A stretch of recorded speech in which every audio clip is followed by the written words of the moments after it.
everyone. Welcome to the November PharmAla Biotech webinar. I'm joined today by Dr. Leah Mayo and David Fascinato. Leah is with the University of Calgary, where she's the Parker Research Chair for Psychedelics. And David is the founding executive director of Heroarts Canada. You may recognize the names because University of Calgary, via Leah and David, are our partners in our recently announced observational trial assessing the real-world efficacy of MDMA-assisted psychotherapy for the treatment of post-traumatic stress disorder here through the Special Access Program in Canada. And then David has an additional build to that, which we'll be talking about soon. But maybe I'll just take a moment and let these fine folks introduce each other, themselves, I should say. And then we'll get into the actual nuts and bolts of this very exciting observational trial, which we announced about a week and a half ago. Leah, why don't you go first? Sure. Thanks, Nick. As Nick said, I'm the Parker Psychedelics Research Chair here at the University of Calgary. So I just arrived here a year ago. So we do obviously a lot of work in the psychedelic space as well as cannabis. So we do clinical trials ourselves. And we also do kind of mechanistic studies in healthy people, and then have now moved into this kind of real world observational trials, as Nick explained, together with PharmAla and Heroarts.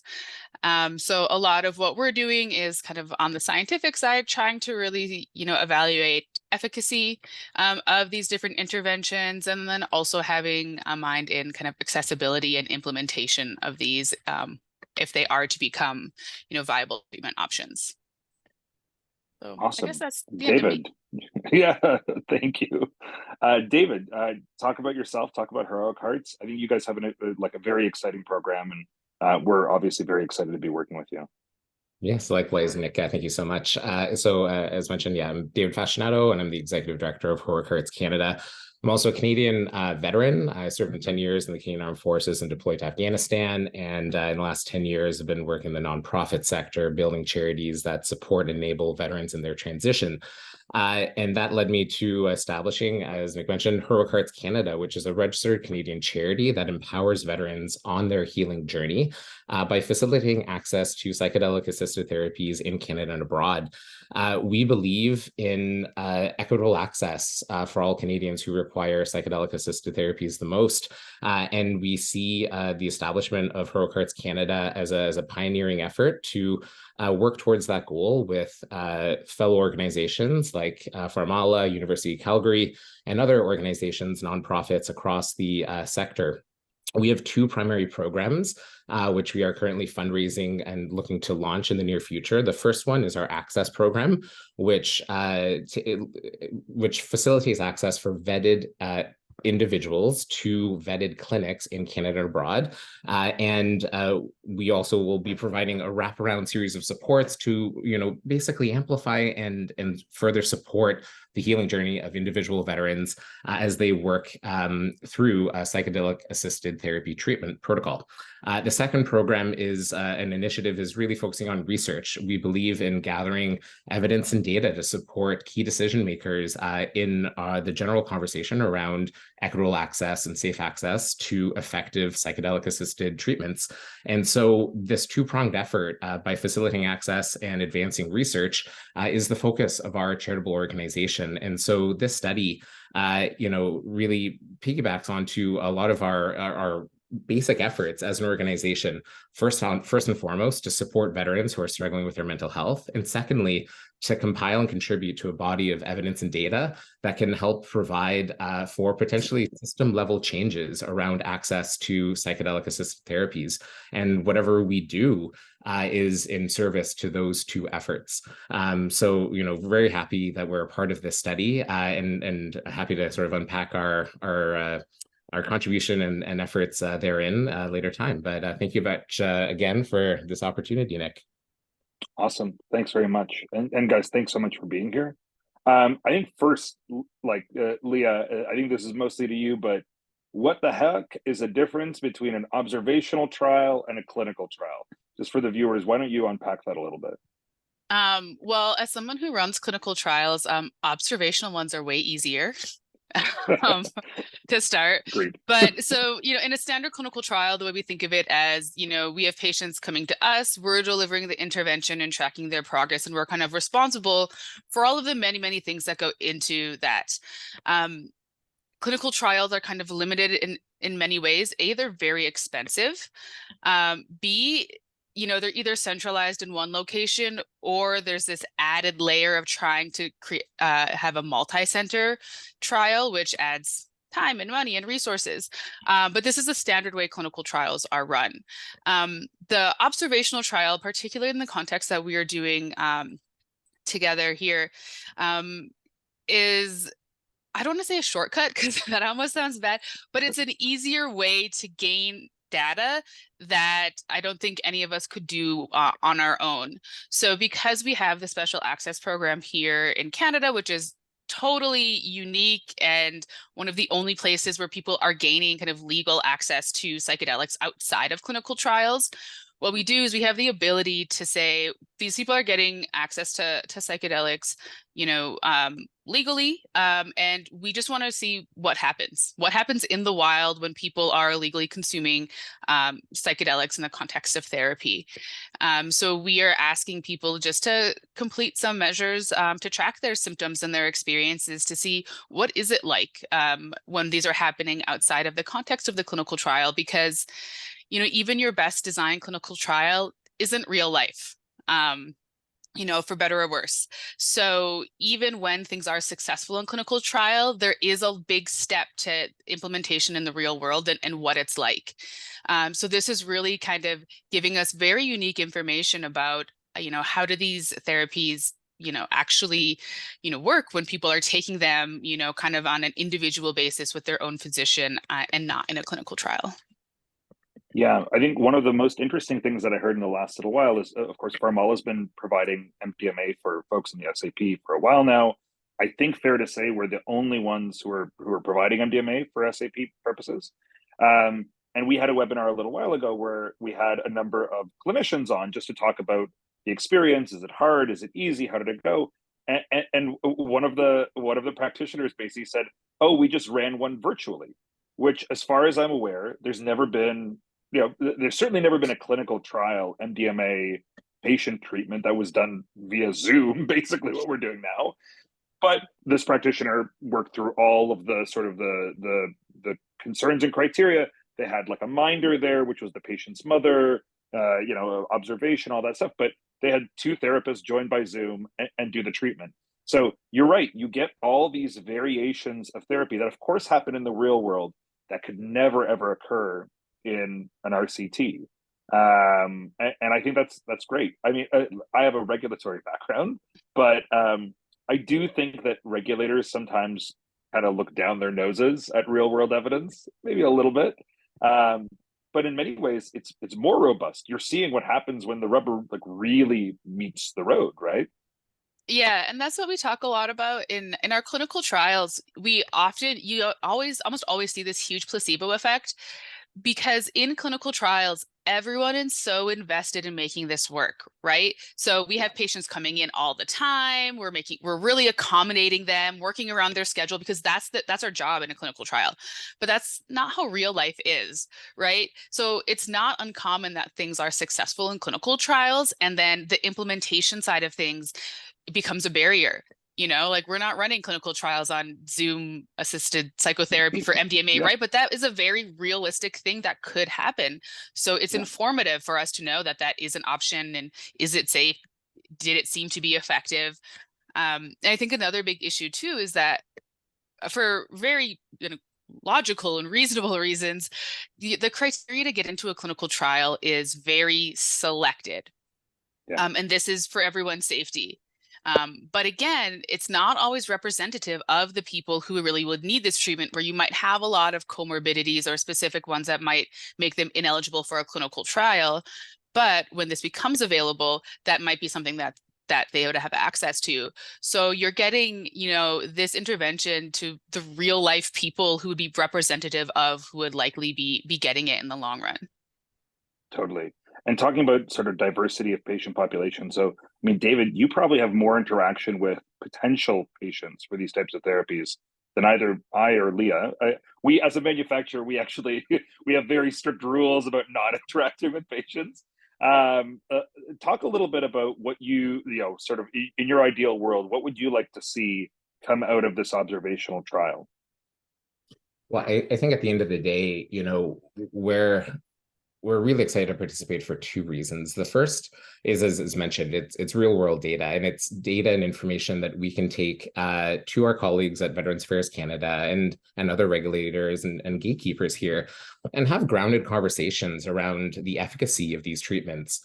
You know, the other piece, you know, it almost is the most important piece, is that, you know, I've colleagues and old friends and folks who've reached out to me in my role at Heroarts Canada who are suffering. They've tried all the different treatments and approaches. They've attempted to do this on their own in some cases, and that weighs a whole bunch of issues from a harm reduction perspective, heavens. And folks are just desperate at this point. Like, we don't collect data on how many Canadian veterans commit suicide, but there have been a number of, you know, higher profile suicides in the last year within the veteran community. Yes, I know. It's there's is that really true? We just don't know. Like, the veterans could be committing suicide in like by the hundreds, and we just have no idea. Yeah. So, you know, for example, that, you know, in the US they say 22 a day. Like, yes. Very. So anyway, and that number is actually higher, unfortunately, now. That was a statistic from several years ago.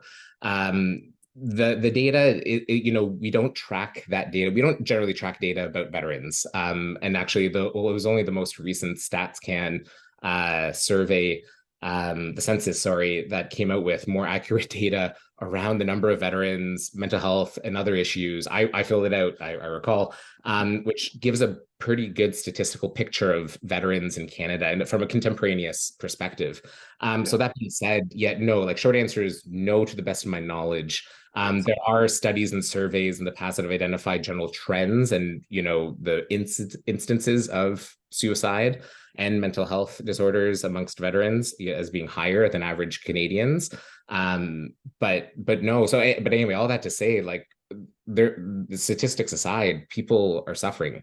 And at the end of the day, what we're trying to do as a charity is just, you know, ensure that we are able to, you know, create a pathway for access and demystify, de-risk, remove the financial barriers, the educational barriers, and ensure that the folks who need this the most are able to access this in a safe, effective, compassionate, supportive environment, which speaks to not just the treatment itself, but as well the wraparound services and supports, the peer-to-peer, and the additional, you know, therapy-based support that will provide individuals before and after treatment.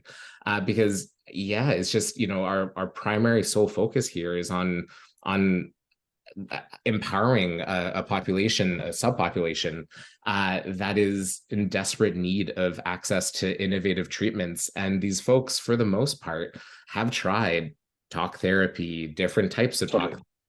They've traveled outside of their province to go do ECT and everything else, and they've tried traditional pharmacological interventions. It works for some, it works for many, but not for all. And so this is where, you know, we're most excited about, you know, we're getting access. That's the goal.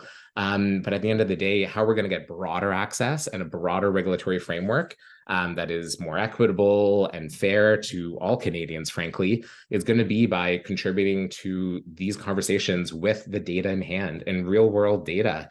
As Leah mentioned, yes, it's sometimes messy, but at the end of the day, you know, this is real life, and, you know, the differences we can make, and I'm speaking from our charitable perspective, is great here. And the potential to reduce harm and to the potential to make lives a little bit better and joyful is something that we can't just walk past any further. So the time is now, as the recent Senate report highlighted. I was going to mention that. Yeah, it's always good when the Senate preempts your news release by 24 hours by saying somebody needs to do exactly what we, you know, the three organizations represented here said that they were going to do. So yeah, and I testified to that subcommittee, and as well as other colleagues, and even spoke with a fellow veteran who benefited from MDMA since testifying. And and you can hear it in the voice of folks who've experienced the transformative potential of psychedelic assisted therapy. And, it's the biggest shame is that most folks right now have to go underground or go through other means and channels because it is too difficult to get into a clinical trial. SAP is a bureaucratic process that is challenging for many folks to navigate. And so a lot of individuals, fellow veterans have, and even myself to some degree, have take their healing into their own hands. We believe that shouldn't be on the individual. It should be ultimately something covered through VAC and other insurances. But in the meantime, our charity exists to bridge that gap, to support people in their healing journeys, and make a difference when it comes to that collaborative discussion with stakeholders like Health Canada and Veterans Affairs Canada around how we can do this better. Yeah. I mean, look, the other thing from our perspective, of course, is we view this data as incredibly valuable for, you mentioned reimbursement, 100%, getting this in front of agencies like VAC, also getting it in front of insurers. If we can, I think, if we can show that out in the real world, folks who benefit from MDMA-assisted psychotherapy see, measurable improvements, and we can track that, months out, that's a really, really strong case for reimbursement, even if there weren't, two published phase 3, randomized controlled trials and all the other excellent work that MAPS has done, even in the absence of that. But I think it's hugely important to start gathering this data. And then, of course, it's also for us as a manufacturer, it's really another potential proof point if and when we start doing new drug applications for MDMA, and of course all the analogs that we're developing in-house at PharmAla. David, you and Leah are also working on a sort of a secondary build to what we've talked about and what we already announced. Would you like to talk a little bit about the second component of this? Certainly, Leah. I'll start off, and if I miss any vital gaps, please jump in.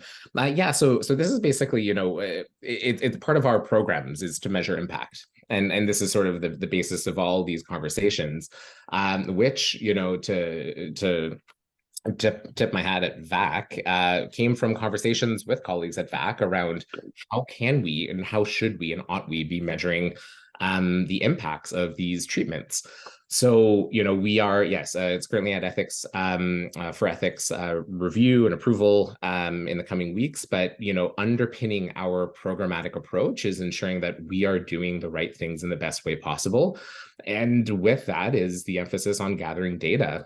So looking outside of just MDMA as well, because we're looking to take a bit more of an agnostic approach as well in terms of connecting veterans with the appropriate form of psychedelic assisted therapy that is most suitable for them and their challenges. And so, we're looking at how can we measure efficacy more broadly. But interestingly enough, with regards to this study, though, it also will look at how, we'll have sort of two sample populations, sort of a gen pop, folks going through SAP, and then individuals going through Heroarts Canada's programs in future, excuse me. So the wraparound supports I mentioned before, I'm keen to see and understand what are the differences, if any, between individuals who might benefit from our programmatic approach by providing additional supports, longitudinal supports, pre and post treatment, versus in an individual where they go through SAP themselves and not necessarily benefit from our charitable programs approach. So, I think it really, points to the potential for, validating some of our programmatic model and probably point the way towards, of course, how we as a charity in future can always try to improve how we deliver impact, and leading with data and at a strong and rigorous analysis of that data, to share with stakeholders, but also ultimately, for us to also learn and benefit from, so that we can be more accurate in how we tailor our supports and ensure that, whenever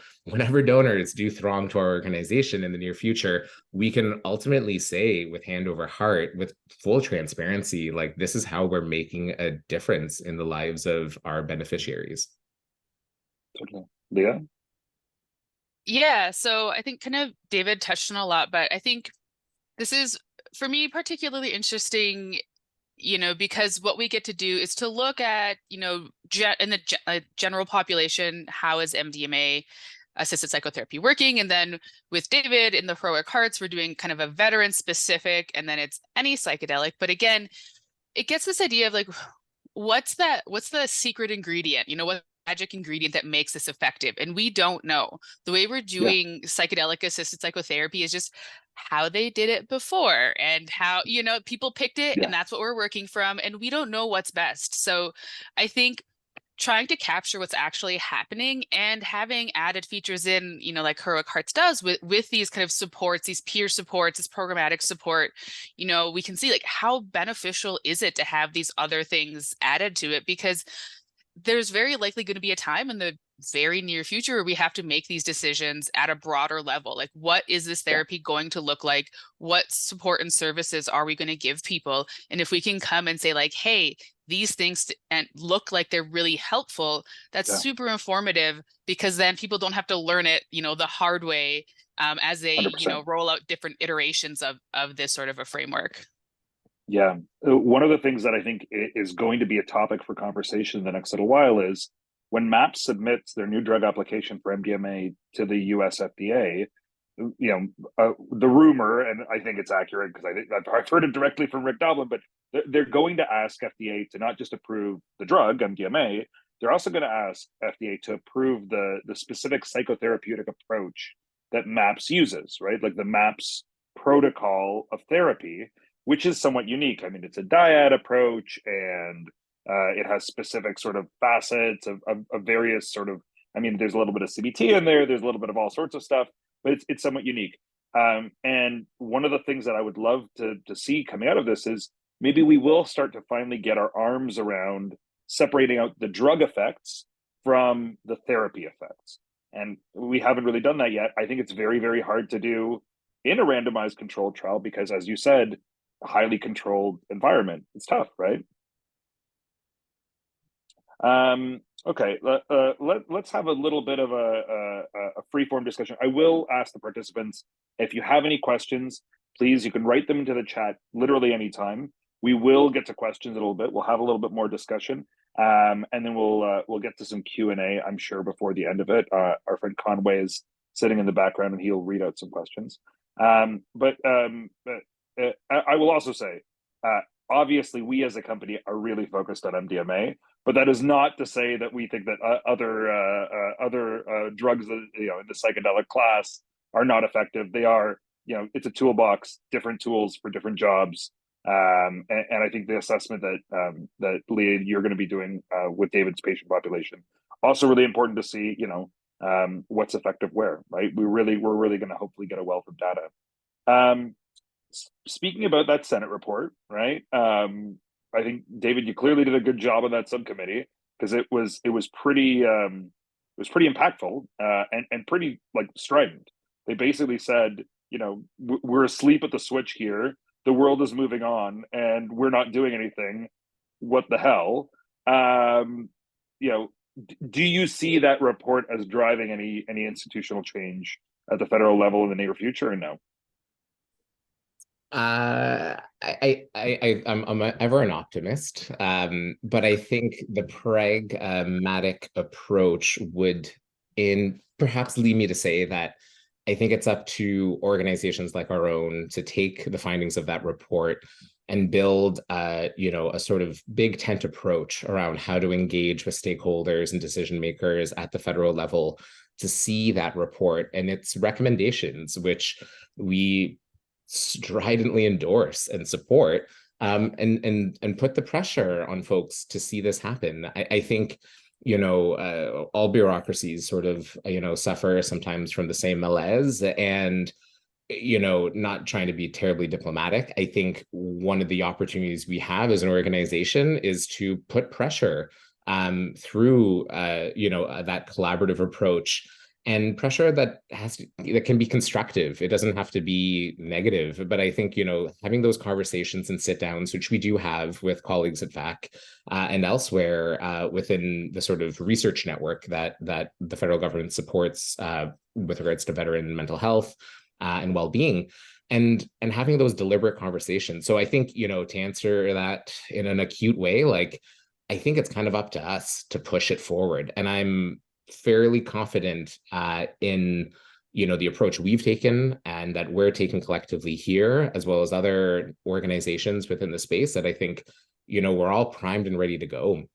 The Journal for Military Veteran Health Research is coming out with their special issue 9.5 on including psychedelics in December 4th. Gentle shout out to the folks at the journal there.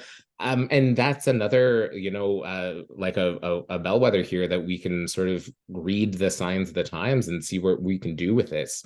We'll be publishing a national survey on veteran use of psychedelics in the weeks following as well. It was something that we've been working on with Leah and her team and colleagues at Heroarts Canada for several months. Because this is, again, not to borrow the term, but the time is now. The opportunity is to, generate the data, capture the data that's out there, and have those informed discussions. It's sort of up to us to let the report drop on an empty floor here. I think, the opportunity is to take it forward, run as far as possible, have those discussions, and see what sort of institutional structural change we can be a part of.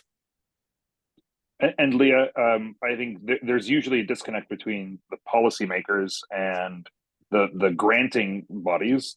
There was a bit of money granted for psilocybin research. How is the response, like when you're going out as a researcher to try and get grants from CIHR or other sort of granting bodies? What do you see as the response when you bring up psychedelics?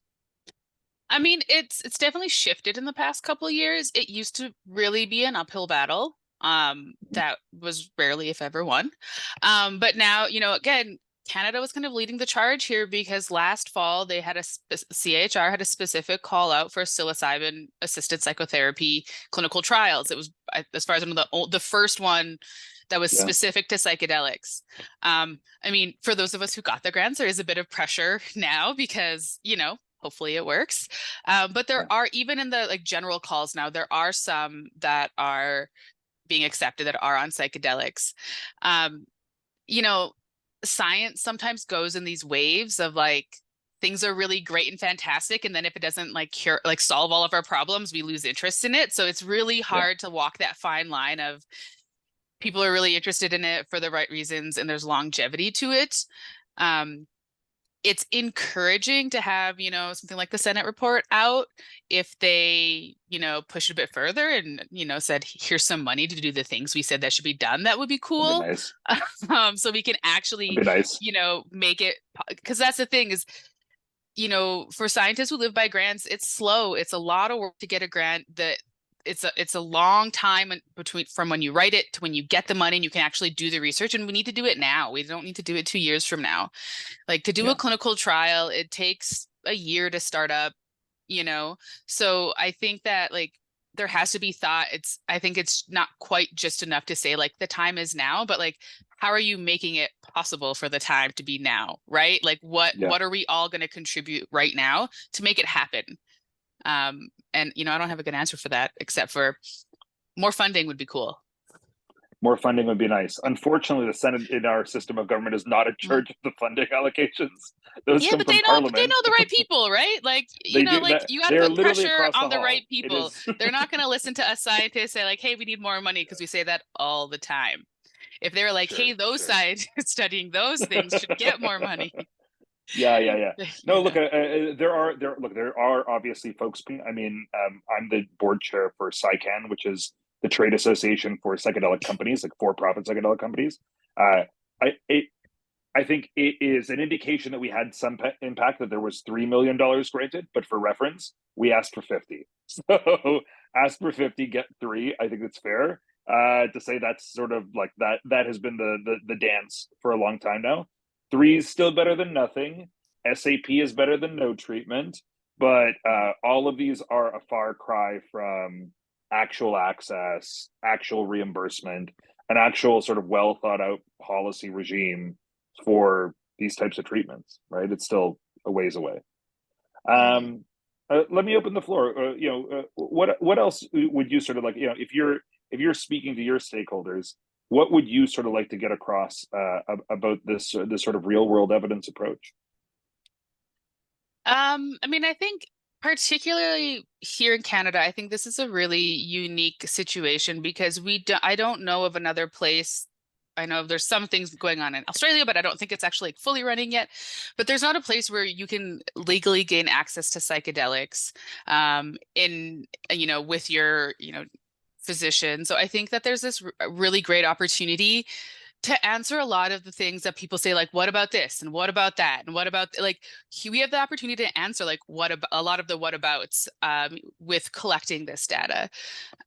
So we're hoping, that we're able to collect enough of it that it's useful. So if there are any physicians who are working with patients who are looking for access, please refer, them to us to enroll in this, because it's only as valuable as the amount of data we have. But I think it's a unique situation. I think it kind of almost jumps ahead of like the next phase 3 trial or whatever, because, we've had those, they seem encouraging. We're already looking at what's next when it happens in real life. And I think it gives us a leg up here in Canada as compared to a lot of other places. Yeah. And again, I mean, I mentioned this at the beginning. This is literally the first one ever. There's never been a real world assessment of MDMA's efficacy, the efficacy of broader psychedelic treatments on, a specific subpopulation like veterans. This is all really breaking new ground. And I would hope that that people are open to receiving the sort of whatever knowledge we gain out of this, whether good or bad. Although obviously I'm biased towards thinking that it's going to be good. David, what else? What else would you say about this sort of real world evidence approach? I think, for me, it's also just drawing back to the very real impact that these treatments have on people's lives. Like I absolute respect to PharmAla and the interests and University of Calgary and the research, and these are all vital things to advance the general broad-based discourse around like compassionate access. But at the end of the day, like it's, I'm on calls with folks who are talking about 20 years of suffering, family falling apart, suicidal ideation. Is my life going to get better? These are real people at the end of the day. Like, we can talk about data points and scores and all this stuff. I'm constantly reminded, and what drives me forward in getting this organization funded and off the ground is the fact that we are in a unique position to advance the conversation around equitable access through a framework for care that really contributes to the standard of care for veterans and broadly for so many other Canadians. So I think, for me, that's something just to drive home here, as we discuss this and unpack this further, is just that there's a real human benefit.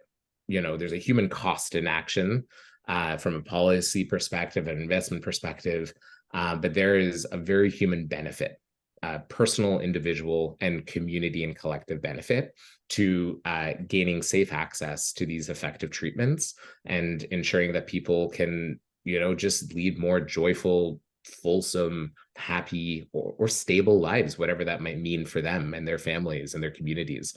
So I think that's just something I want to drive home as we discuss about these, these frameworks, which are vital. And I'm obviously clearly 100% behind it. We need to get this out there. We need to advance this conversation. But it's the end of the day, like, when my phone rings sometimes, now that I think it's on the University of Calgary website for the research, my answer, I'm not sure who it is, but I'm having these conversations with folks, and this is, this is real. This is very, very real. And I'm sure folks who are listening in today have their own stories potentially to share, but it is something that, for me, I can't take my eye away from what we stand to do to contribute to a general improvement in the well-being of folks who stand to benefit from these treatments. Yeah, thank you. Thank you very much for that. Because absolutely. At the end of the day, like, we have to center patients and helping people. I mean, ultimately, this is healthcare, and so people's health has to come first. And I do think that certainly I won't speak for either of you. I'll speak just for ourselves in industry. We do often sort of forget that. Like we get lost in the world of like trials and data and and regulatory approvals and reimbursement and all this other stuff, and we forget that patients are this. If this doesn't work for patients, ultimately, it's all for naught, right?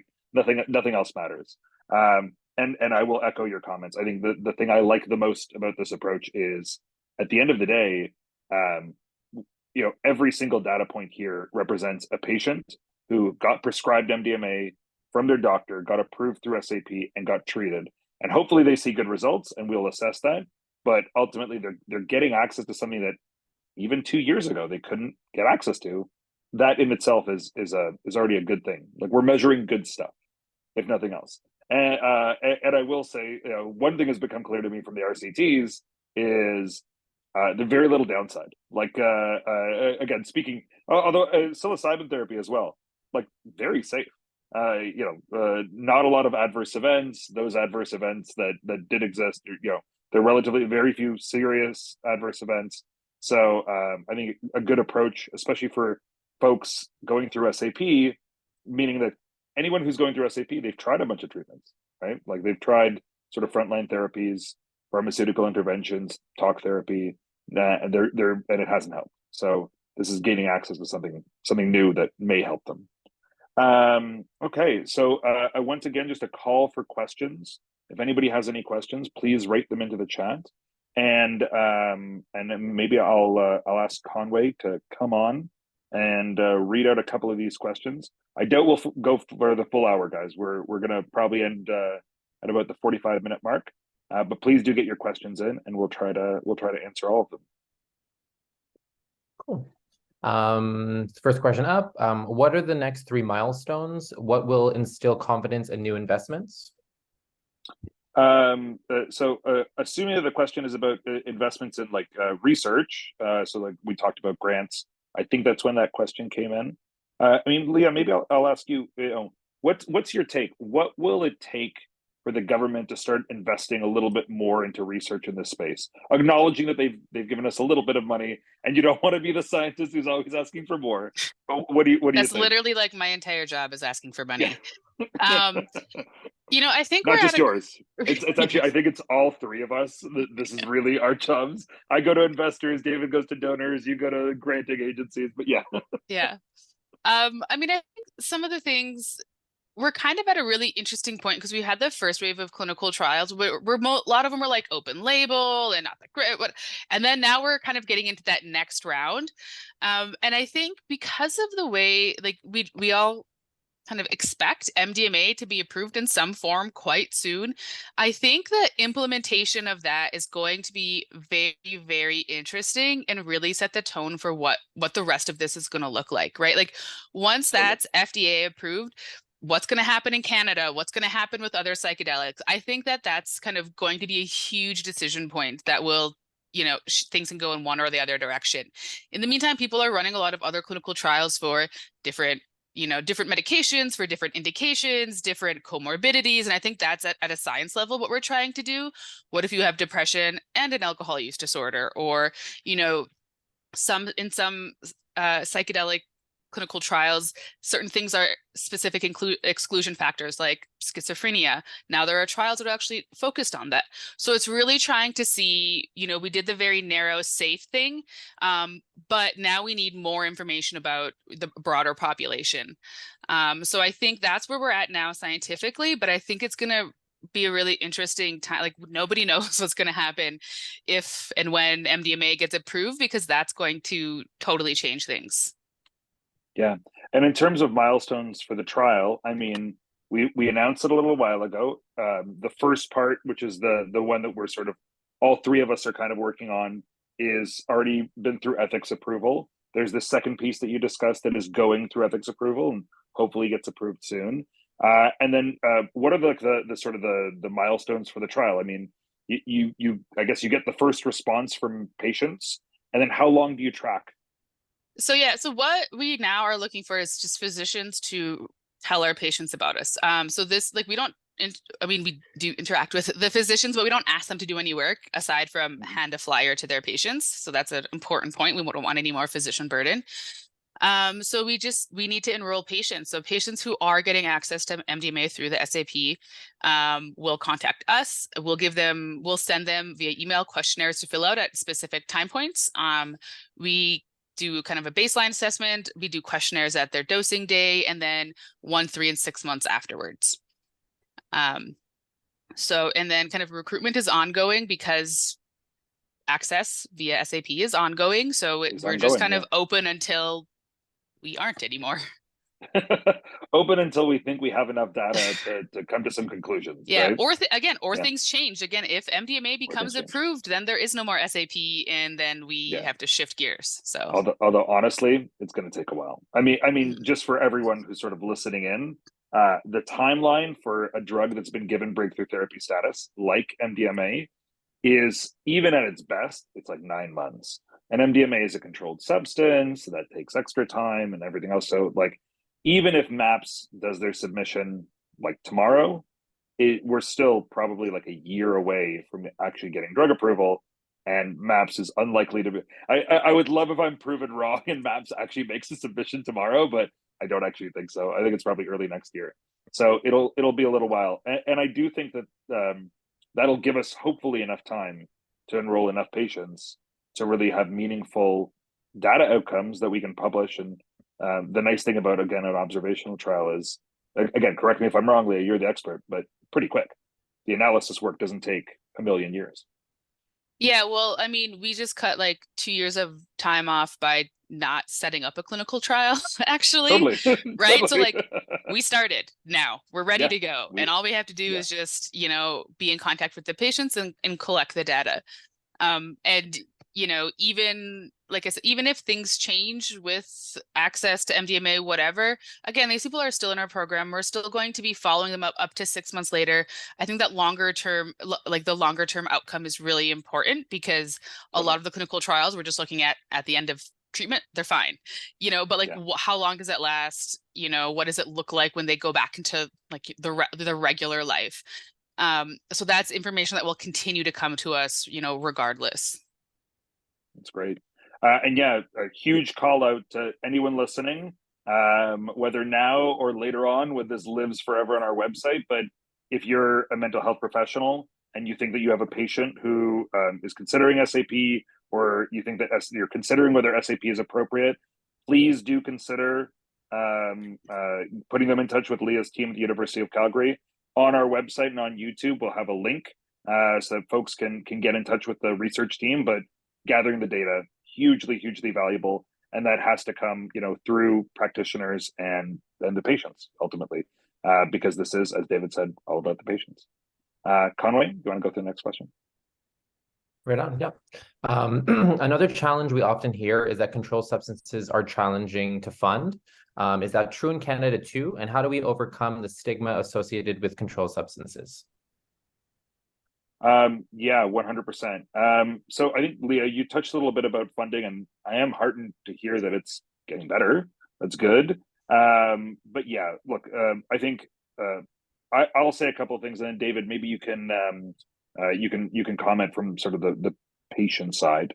I think we really have to focus on destigmatization. We all have to do that. We all have an obligation about that. But the data that we generate is also very valuable in that respect. I think the Senate report is an indicator of just how far we can come if folks like David sort of raise their hands and the groups that he represents and say, people have benefited. And if cannabis is any indication, one of the most effective tools in the toolbox for the legalization of medical cannabis was literally just testimonials from patients. It was literally just having a whole bunch of people raise their hands and say, I did it and it helped me, because I think that's really hard to ignore. But David, let me kick it over to you for a bit. Yeah, certainly. From a charitable perspective, fundraising has been horrible this year for all charities, regardless of if you're Heroarts Canada and works within a sector that deals with controlled substances.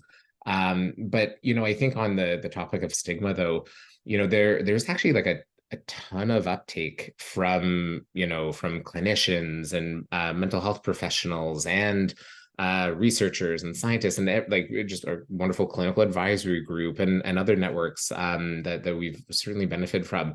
I think the stigma is going to be there. Certainly, I've spoken to a group of almost septuagenarian veterans, and their questions were traditional, like, tell me about ecstasy.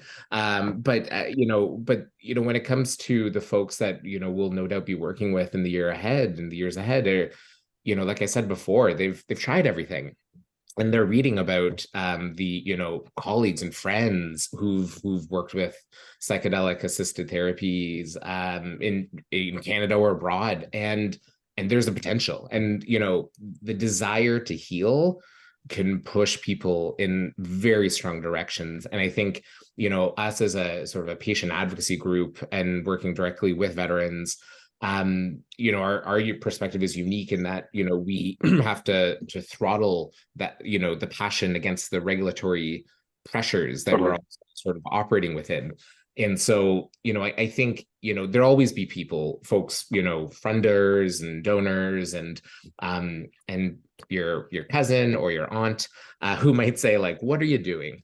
But at the end of the day, like I said before, I look to the folks who have benefited and who can benefit greatly. And I think that is what is driving potential investments beyond, of course, the general economic conditions of this year and next year that are certainly ceilings against which we're all hitting our heads. Yeah. And boy, are our heads tired. Okay, next question. Right on. FDA approvals can be quite challenging, particularly when you add various symptoms to treat. Is there a way to get FDA approvals for broad use on a small scale? Or in other words, is there a way to fast track FDA approval? What is the strategy? So specifically on FDA, which is of course that's only applicable in the United States. Actually, MDMA is on that fast track because MDMA has been granted breakthrough therapy status. Breakthrough therapy basically means that while you're doing your trials, you have like an ongoing dialogue with FDA where they tell you like what you should be doing. Have you considered this? We'd really like to see that. And so it's a much more collaborative approach. The reality is when you're in new drug development, which is what PharmAla does, the regulator is often kind of like a black box. Like you sort of say like, hey, we're going to do this. And they look at you and they say, thank you for informing us. And that's the very stone-faced. That is the extent of the interaction. So breakthrough therapy does offer some very, very real and concrete benefits. And it means that if a drug with breakthrough therapy status gets submitted to FDA, it's a pretty odds-on favorite that it's going to get through. So that's good. In terms of small use cases, I think that what we're seeing with SAP in Canada, what Australia has done with the authorized prescriber scheme, and we're incredibly active in Australia, those are examples of that. This isn't like drug approval. This is sort of a workaround regulatory change. And I will say, again, guys, please jump in, but I think in the context of the sort of the massive wave of mental health conditions that we see in society today, if you have a treatment that's been through phase 3 trial, it looks effective, it looks safe, I think very appropriate to use in an SAP type context or authorized prescriber context. Though I know there's disagreement on that. I know, Leah, Jill Betty, who's a colleague and friend of ours in Australia, may disagree. You guys want to jump in on that one, or do you want to just go to the next one? I mean, I think you covered most of it. Like I said, MDMA on the fast track. We'll see what happens there. We do have the workaround, which is again pretty unique, and what we hope to provide additional data to. It's kind of like two different streams to get to the same point. You have the kind of tedious, I don't want to say soul sucking, but the laborious process of going through the FDA, and then you have this other situation where it's happening, So the data hopefully will be somewhat similar, at least across those two streams, but it will be very interesting to see, how similar or complementary they are. 100%. Yeah, I have a lot of time and love for our regulator friends, but soul sucking is an accurate description of the regulatory process when it comes to drug development. Yes, they do an important job, ladies and gentlemen, but it is not the best process in the world. All right, Conway, I think we got one question left. Let's hit it. Any thoughts on how the real world evidence can be used to influence policy and general understanding of the drugs, and how beneficial they are to different populations? Yeah, of course. So look, again, one of the great benefits of real world evidence is you really get to see the impact in a very, very broad context. Different therapeutic approaches in terms of like the therapy that goes on with MDMA-assisted psychotherapy. From our perspective, it's also very valuable because we are generating our own data sets. So these are data sets that are not related to any specific, the MDMA that we're using in SAP, it's just generic MDMA. There's nothing sort of patented or fancy about it. And so we're generating data that is going to be published. Hopefully there's something good to publish. And that data set's very, very valuable. It is sort of general use data that we can use not just in Canada but around the world. Guys, anything else you want to mention about RDB? I should say, because it is very important, you can actually do a full new drug application on the back of real world evidence. It is rare that this happens because it's very rare that you have this sort of SAP authorized prescriber style emergency use authorization. But certainly real world evidence was critical in COVID response. And so I think that regulators have gotten their heads around this idea that, hey, look, if you have 600 people who've undergone this therapy and the results are good and we have the real world evidence, then we should consider at least, allowing that drug. But Leah, David, anything else on real world evidence? No, I mean, just to echo, I think what I've said previously, I think it's almost kind of a step closer, to what it really would be like than a standard clinical trial. You're getting how, for all its flaws, like this is how it's going to be. So if we can see any sort of efficacy or any sort of issues that can warn us, or tip us off to how to do it better or how to do it right, we should use this data to our advantage in that case. Yeah, absolutely. Couldn't agree with you more.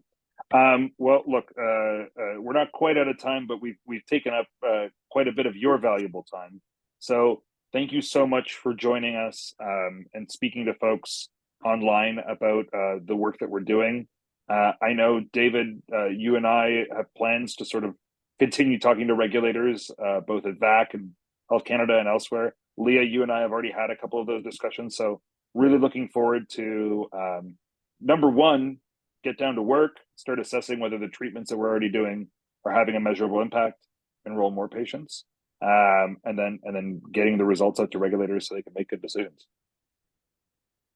Thanks for your time, guys. Thank you. Thank you. And that's the end of the webinar.